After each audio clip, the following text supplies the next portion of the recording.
આટલા મોટા મોટા ટાવર ઉભા કરી દીધા છે।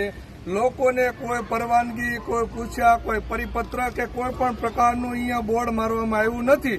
માત્ર ને માત્ર ઉલ્લુ બનાવી કે પાણીની ટાંકી કે પાણીનો બોર કરવાનું કહેવાય કઈ અને અહીંયા મોટા ટાવર ઉભા કર્યા। આજે રેસિડેન્ટ લોકોને એટલું બધું નુકસાનકારક છે।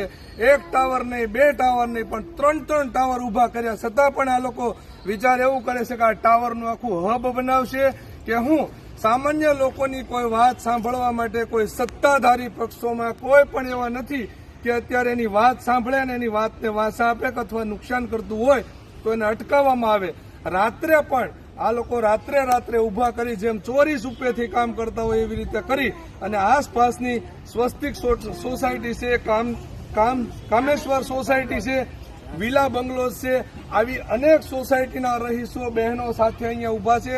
અહીંયા ખુલ્લેઆમ રાત્રે પણ દારૂ પીવે છે, રાત્રે ટકટક કરીને અવાજ એટલો બધો પહોંચાડે છે અને ગંદકી ખુલ્લેઆમ ટોયલેટ ખુલ્લામાં જાય છે। આ રેસિડેન્ટની વિસ્તારની અંદર તમે જોઈ શકો છો, બેનું દીકરીઓ માતાઓ સાથે અહીંયા રહેતા હોય છે અને આટલું બધું અહીંયા ગંદકીનો જરા ભાઈ વિડીયો બતાવજો।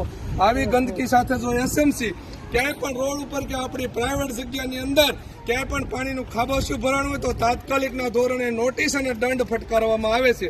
તો આનો દંડ ભરવા માટે કોણ જવાબદાર, કોણ? આજે આ લોકો બધા ટાવર હટાવવા માટે અહીંયાથી ઉભા છે। ટાવર ચાલુ હજી થયા નથી પણ એમના અધિકારીઓ ક્યારેય ધ્યાન આપતા નથી, ખોટું બોલીને આવા કામ કરી રહ્યા છે। આખો દિવસ 24 કલાક એને ઘરે રહેવાનું હોય છે।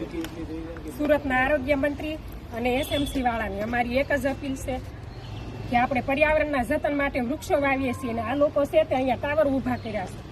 તમે જોઈ શકો છો એ કેટલું નુકસાન પહોંચાડી શકે છે।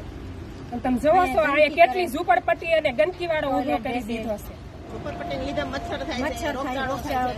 ચોમાસામાં તો આખું તળાવ ભરાઈ જાય છે અહીંયા, અમે રહી પણ નથી શકતા અને આ લોકો એટલા ઝઘડે છે ને તો બપોર વચ્ચે કે રાત્રે સુવા નથી દેતા।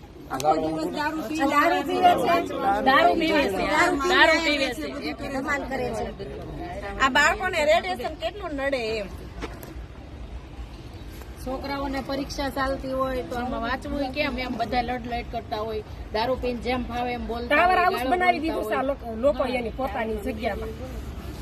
માત્ર 5 ફૂટના એનું હજી કઈ નિરાકરણ નથી આવ્યું। અમે બધામાં કમ્પ્લેન નાખેલી છે, સીએમઓમાં નાખી છે, એસએમસીમાં પણ નાખી છે।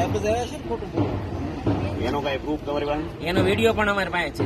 સાહેબ જ પોતે બોલ્યા છે કે અમે ઉપરથી કીધેલું હતું કે પાણીની ટાંકી કહેવાનું। બરાબર। તો આપણી સાથે બહેનો પણ હાજર છે, એટલે બહેનોને પણ પૂછ્યું કે અહીંયા તમને શું તકલીફ રહી છે, કારણ કે ભવિષ્ય બચાવો, અમારું ભવિષ્ય બચાવો, હટાવો ભાઈ હટાવો।